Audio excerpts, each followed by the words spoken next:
Hello and welcome to another edition of Empathy at the Table. I'm your host, Tony Anagor, and it's a real pleasure to introduce our next guest. Her name is Judith Guasch, and she works in the medical field, the scientific medical field, and she's really excited to share her experiences in terms of advocating for herself and her cause and using emotional intelligence to ensure that she always gets the best outcomes. I'm really excited to introduce our new guest. Please welcome Judith Guasch. Judith, how are you? Very good, thank you. Thank you, Judith. Well, let's start for our listeners. Could you maybe explain a little bit about yourself and about the work that you do? Yeah, sure. I'm a chemist by training and a PhD in material science. Afterwards, I did a postdoc where I learned about biology and eventually about medicine. And at the moment, I'm working at the Institute of Material Science in Barcelona. And our research revolves around the design of new materials for medical purposes and more specifically for cancer applications. I'm really pleased to have you on the show because you and I have talked before, and you know that also I'm at heart I'm a scientist, so it's great to be able to communicate with somebody who is in the world of science and who moves in that world and continues to collaborate and negotiate within this world. So I want to kick off by asking a question. In the world of science, they often say that you have scientists from all over the world, from different cultures, different backgrounds, but they come together to collaborate because they have one aim. Now, is that actually a myth or is it a fact? I think it is a fact, totally a fact. Yes, I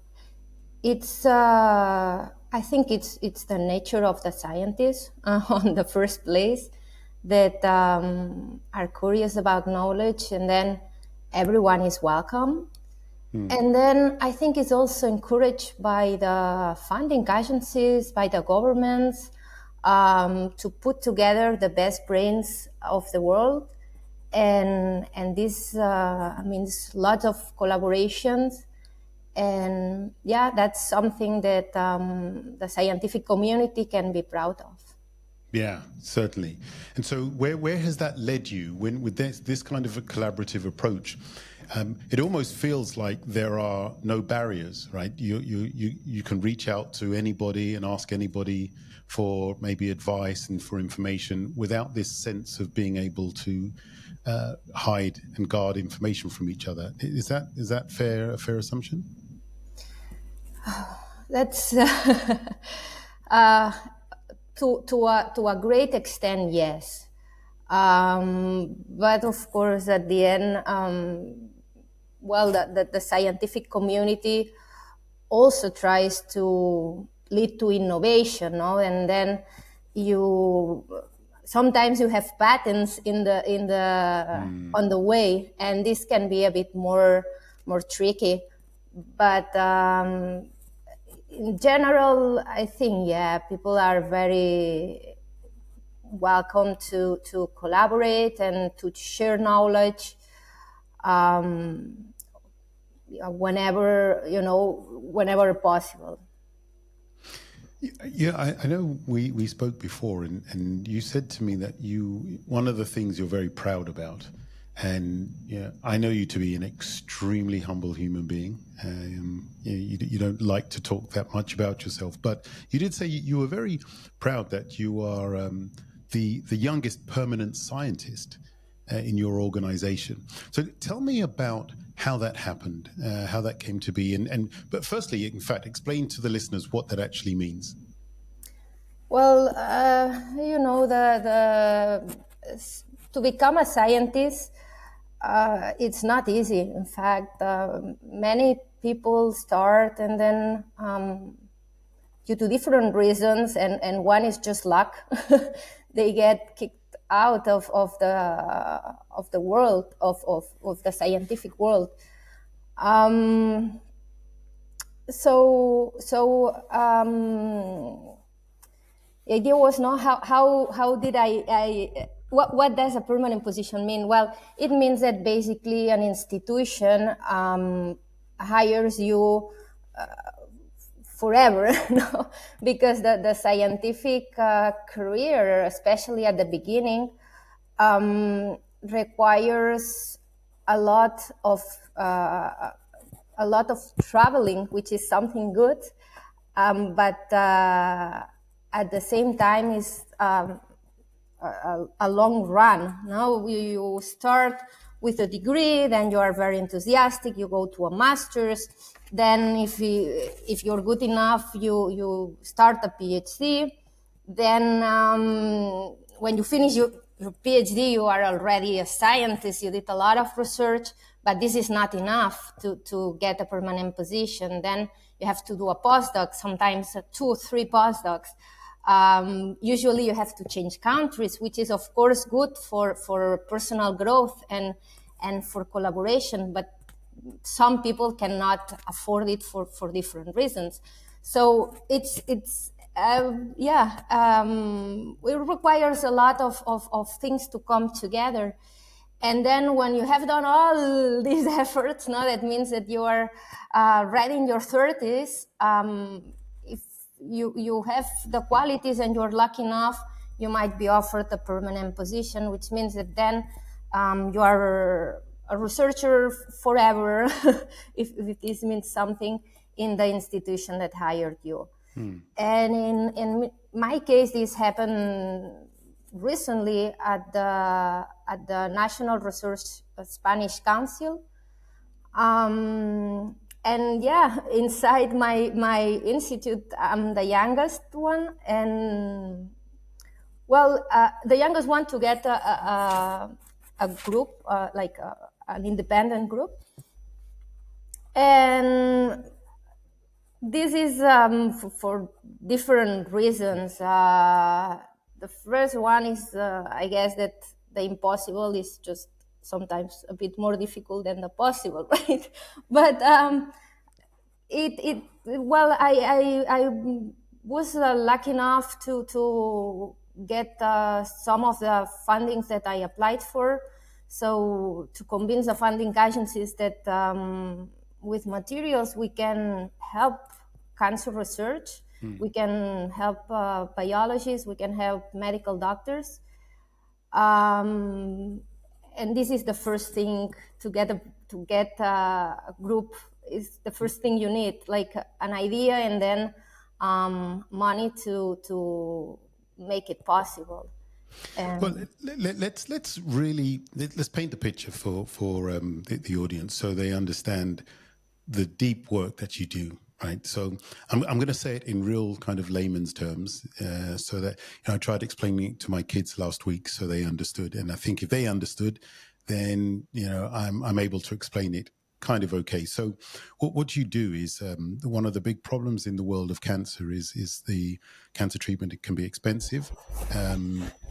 And it's quite invasive, and it's not an accurate kind of science, and because there are so many different cancers. So your work is leading the field in creating the scenario, the cancerous situation outside of the body, using hydrogels.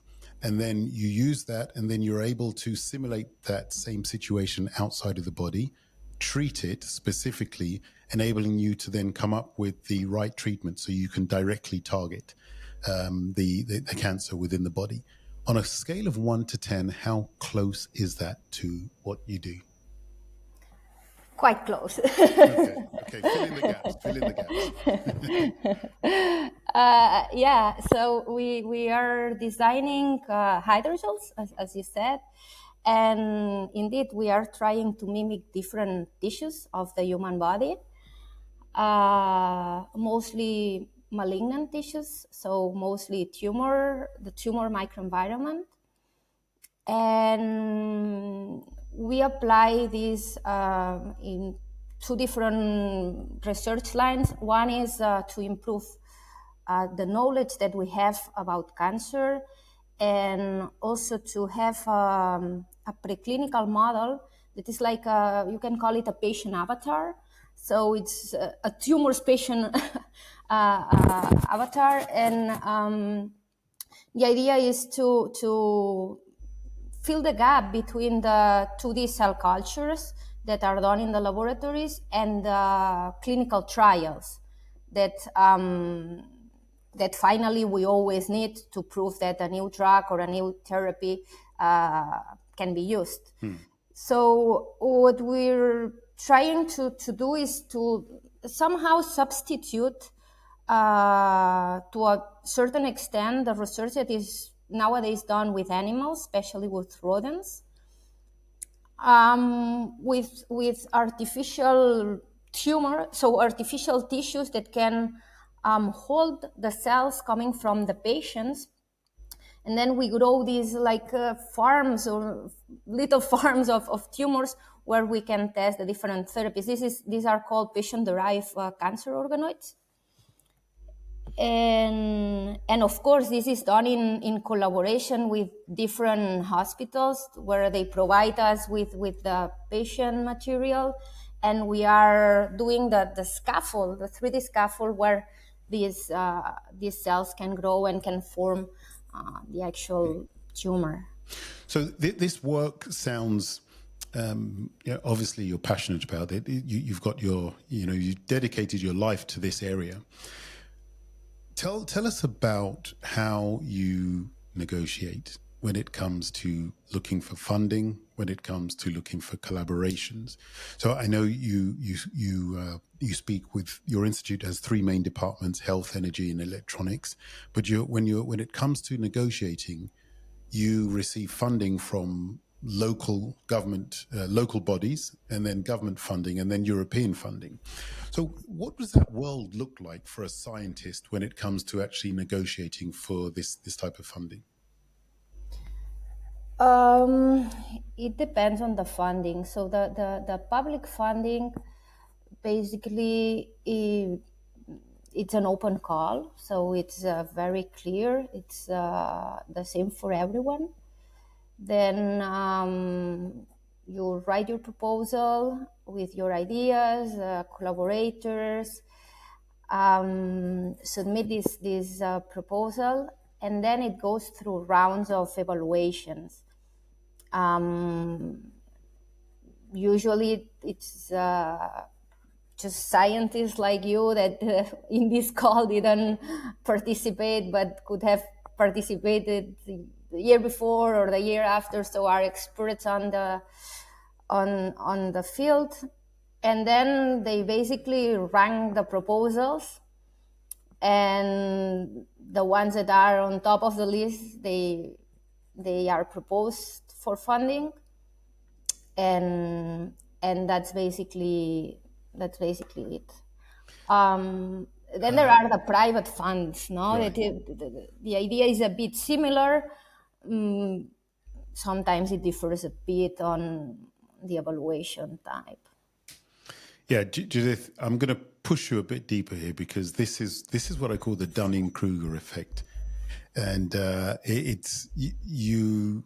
For you, you've raised over €1 million in funding for your projects, and I remember when I asked you, you said, I just get money from here and there, and most of the time I get what I want, right? Most of the time, and so I think there's a part of you that is unconsciously competent. You're good at doing it, and you don't really know. So I want to kind of see if we can slice it down for maybe new students or new scientists who are just starting this process, and they're thinking, well, how do I actually go about what's the brain set, what's the mindset for a scientist who's passionate about their project to advocate for themselves? There are many other scientists, many other projects also looking for funding.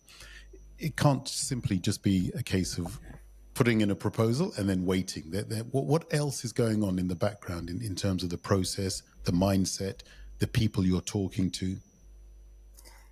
Well, yeah. So writing a proposal means having an idea, and this is the first thing, right? You need a good idea in general. and many times you need some preliminary data that supports it, right? So it cannot just be smoke, or so you have to have an idea that other people can understand. So it has to be also well explained, then supported as much as possible. And then supported means scientific data, but also it means good collaborations. No, in my field, um, I'm in the field of material science. Then I'm applying for money coming from biomedicine. So it's also very important to show in these proposals that we have collaborators from the medical field that really think that what we can offer can be of help for them, right? So be surrounded by the right people is also something that it has an incredible power.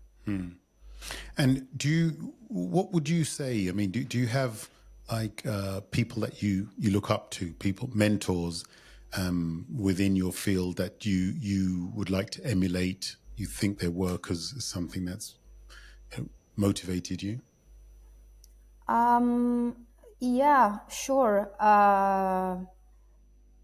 Yeah, I do have, I had the luck to have some good mentors, and I still have some mentors that I ask them whenever, I have to take an important decision. So I always look for their opinions. And yeah, I think it's very important, of course, for the youngest researchers, no, the master students, the PhD students. It can make a real difference, the supervisor they get and the mentors they get. No, we were talking about the fact that being a scientist requires a lot of time, a lot of effort. No, it's this long run. So having good mentors can mean making it or not making it. So it's absolutely important. And in this first period is crucial, but is also crucial now when you're trying to get this permanent position. Get well advised what doors to call, what to improve on yourself, no, because there is always space for improvement. What are your weaknesses? And it's also important that someone tells you, no? Honestly, and that's really very, very important. Can I invite you to share with the audience how we met? Sure. um, so we met in a training of La Caixa research funding. So this is a part of what, when you were asking me for funding. So La Caixa Foundation every year offers grants for scientists to bring their technology to the market. And this is the Caixa Impulse program. La Caixa is a bank in Spain. It's a Spanish bank. They say they are much more than that. But yeah, they is a bank. And then it's also, well, they have their own investor system. And then they have this the part that they try to bring or let's say to give some benefit to society. And well, one of their initiatives are funding researchers to get their inventions closer to the market, and in this case to the clinics. And through, of course, the scientists, we are experts on science, right? We're not experts in business. So they offer this program of a few months where they train ourselves to at least understand the business world, and from different aspects. And one of the aspects was, of course, communication skills. The scientists were, I think, in general, bad at this, and this is why they brought you to give us a super master class about communication. And yeah, I was very, very impressed. And this is how we met. Yeah, so let's. You're so modest here, Judith. Leaving out. So we had a class, and there were maybe about 30 people in the class, and everybody came up and presented their ideas, and everyone's very nervous because they're very passionate about their projects. But when it comes to actually presenting and articulating the ideas, sometimes that's where they have the challenge. And so everybody came up and presented their ideas, and at the very end, I had not seen Judith's name on the list, and most people would have thought they got off lucky. Most people would have been really happy that they weren't called up to speak. But Judith walked up to me. She waited until the break, and she walked up to me in the break and said, "Tony, I don't know whether my name was on the list, but I haven't presented. I'm very nervous. I'm not very good at presenting, but I know I need the opportunity." And that was almost a year ago. And a year later, here you are on a podcast talking about your work. Isn't that funny how things happen? Yeah. So I also want you to share with us, how does it feel when you are advocating, when you're negotiating, when you're having these discussions about a project that really is your passion? How do your emotions guide you, either good or bad, when it's something that's really, really close to your heart? Yeah, that's a tricky question, huh? Of course, I think the emotions are helping me on connecting with people, on transferring the idea that we are here to help, especially to the medical community, right? Or the preclinical community, that I want nothing else than help and do the best that we can on the fight of cancer. And I think this is so that it's something that emotions can help me, like, convince these people that we'll do our best in our labs to be helpful. Then, of course, when there is these big audiences, right?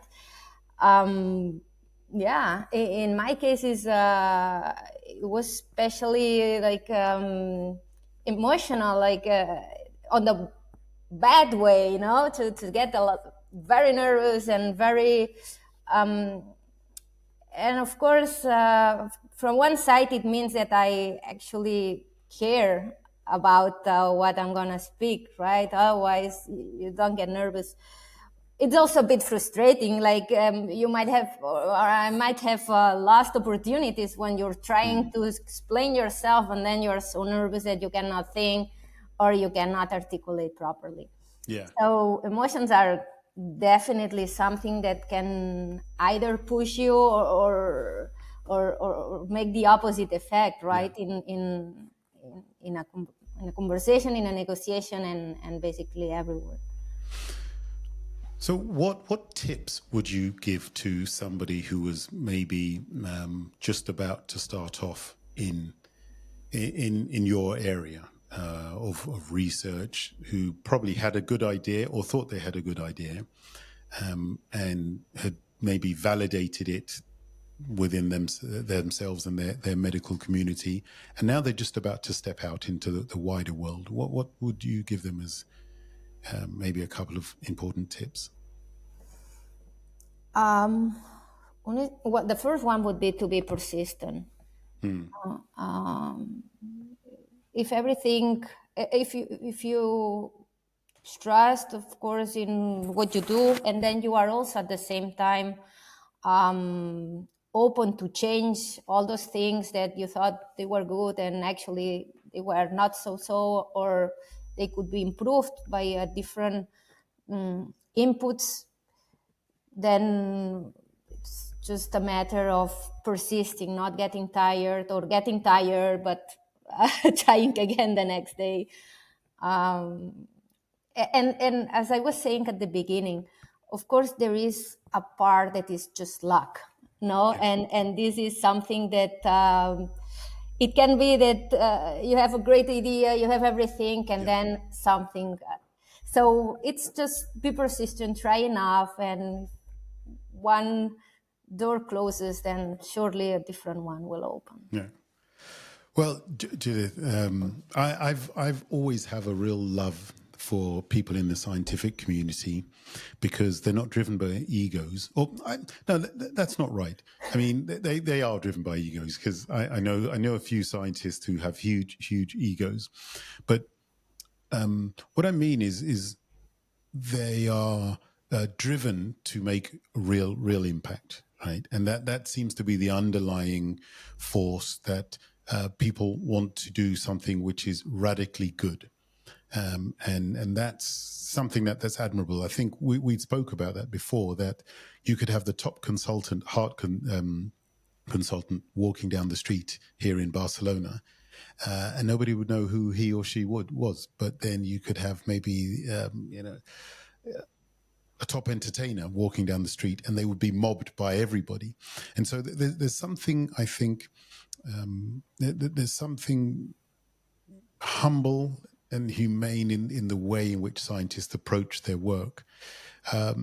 What would you say for you is something that's really kind of exciting for you when you look into the future, in terms of your field? What are the things that excite you?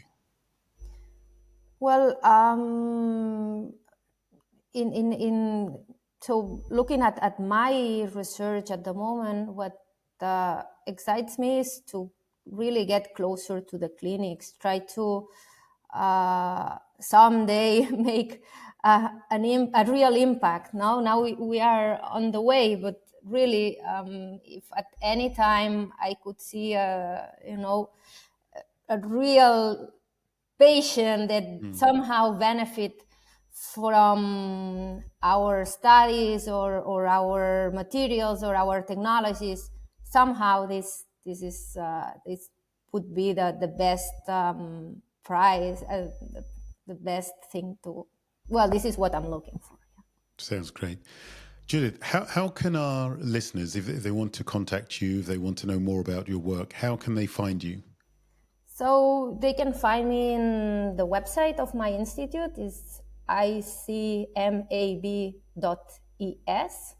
And then, of course, they can find me on LinkedIn. So you're not on Facebook or Instagram or any of that kind of stuff? For private purposes. Yeah. You're far too busy working. So how was that for you, right? You like I said, about a year ago, you probably never would have done anything like this.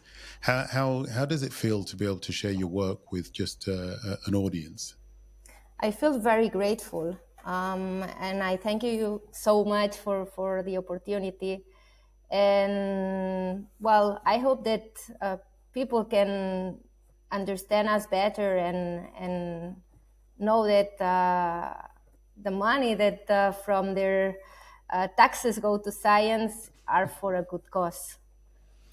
Judith Guasch, thank you for joining us at Empathy at the Table. It's been a real pleasure to host you. Thank you. Okay. Bye-bye.